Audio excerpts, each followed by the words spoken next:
അങ്ങനെ കാത്തിരുന്ന് നമ്മുടെ 2 വർഷത്തെ +2 റിസൾട്ട് ഇന്ന് വരെയാണ്. നീട്ടി വെച്ച് ഇന്നാണ് റിസൾട്ട് വരുന്നത്. ഇപ്പം സമയം ഏകദേശം 12:30 ആയിട്ടുണ്ട്. 3 മണിയോടുകൂടി റിസൾട്ട് അറിയാമെന്നാണ് വിചാരിക്കുന്നത്. എസ്പെഷ്യലി എനിക്ക് ഒരു എക്സ്പെക്റ്റേഷനും ഇല്ല എൻ്റെ മാർക്കിനെ കുറിച്ച്. +1 കുഴപ്പമുണ്ടായിരുന്നില്ല. +2 ഞാൻ എന്ത് തേങ്ങയാണ് എഴുതി വെച്ചെന്ന് വെച്ചാൽ എനിക്കിപ്പോഴും വലിയ ഐഡിയ ഇല്ല. എന്നാലും കുഴപ്പമില്ലാത്ത മാർക്ക് കിട്ടുമെന്നാണ് എൻ്റെ ഒരു എക്സ്പെക്റ്റേഷൻ. ഇപ്പോൾ നമ്മുടെ SSLCക്കൊക്കെ ഭയങ്കരമായിട്ട് മാർക്ക് കുറഞ്ഞല്ലോ. അതുകൊണ്ട് എനിക്കും വലിയ പ്രതീക്ഷയൊന്നുമില്ല. നമുക്കും പൊതുവേ നമുക്ക് മാർക്ക് കുറവാണ് ഹയർ സെക്കൻഡറിക്ക്.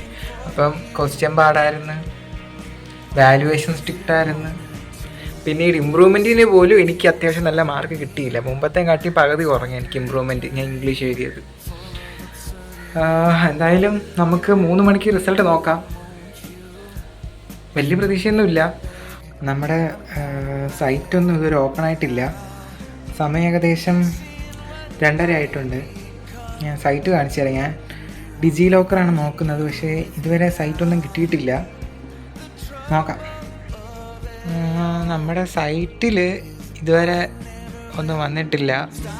നമുക്ക് വേറെ കുറച്ച് സൈറ്റും കൂടെ നോക്കി നോക്കാം. പക്ഷേ ഫസ്റ്റ് കിട്ടാൻ ചാൻസ് ഡിജി ലോക്കറാണെന്നാണ് തോന്നുന്നത്.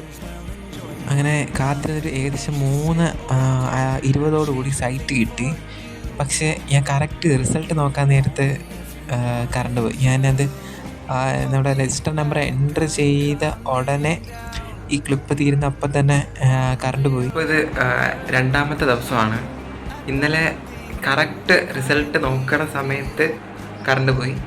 പിന്നീട് ഇവിടെ ഭയങ്കര മഴയും ഫുള്ള് കുളമായിരുന്നു. അപ്പോൾ കറണ്ട് പോയി, നെറ്റൊക്കെ പോയിട്ട് കുറച്ചും കൂടെ കഴിഞ്ഞിട്ടാണ് എനിക്ക് റിസൾട്ട് അറിയാൻ പറ്റിയത്.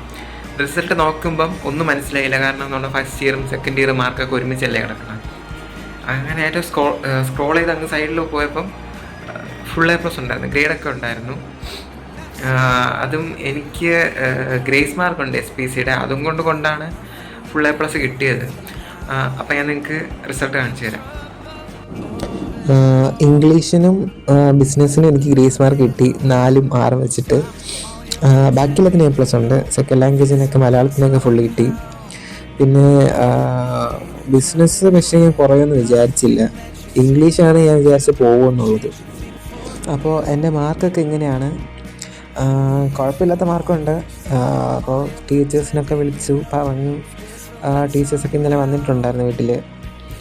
അപ്പോൾ ഇതാണ് മാർക്ക്. ഇപ്പോൾ എൻ്റെ കൂടെ പഠിച്ച കുറേ കുട്ടികൾക്ക് തന്നെ പല വിഷയങ്ങളും കിട്ടിയിട്ടില്ല, സയൻസിലും കൊമേഴ്സിലും ആയിട്ട്. അപ്പോൾ മാർക്ക് കുറഞ്ഞു പോയി എന്ന് ഓർത്തിട്ടോ അല്ലെങ്കിൽ ഏതെങ്കിലും വിഷയം കിട്ടിയില്ല എന്ന് ഓർത്തിട്ടോ വലിയ പ്രശ്നമൊന്നുമില്ല. നമുക്ക് ഇമ്പ്രൂവ് ചെയ്യാനുള്ള ഓപ്ഷനുണ്ട്. ഇപ്പോൾ എന്നെ സംബന്ധിച്ച് ഞാൻ ഇപ്പോൾ വേറൊരു കോഴ്സിൽ ജോയിൻ ചെയ്ത് കഴിഞ്ഞു. അതുകൊണ്ട് തന്നെ എൻ്റെ ഈ മാർക്ക് വലിയ ഉപയോഗമില്ല. പിന്നീട് ഇനി എക്സാം എഴുതാൻ നമുക്കറിയാമല്ലോ, എക്സാമൊക്കെ അത്യാവശ്യം ടഫായിരുന്നു. പക്ഷേ എഴുതിയിട്ടുള്ളതിന് നമുക്ക് മാർക്ക് കിട്ടിയിട്ടുമുണ്ട്. അപ്പം എല്ലാവരുടെ മാർക്കും എങ്ങനെയാണെന്നൊക്കെ പറയാം. സോ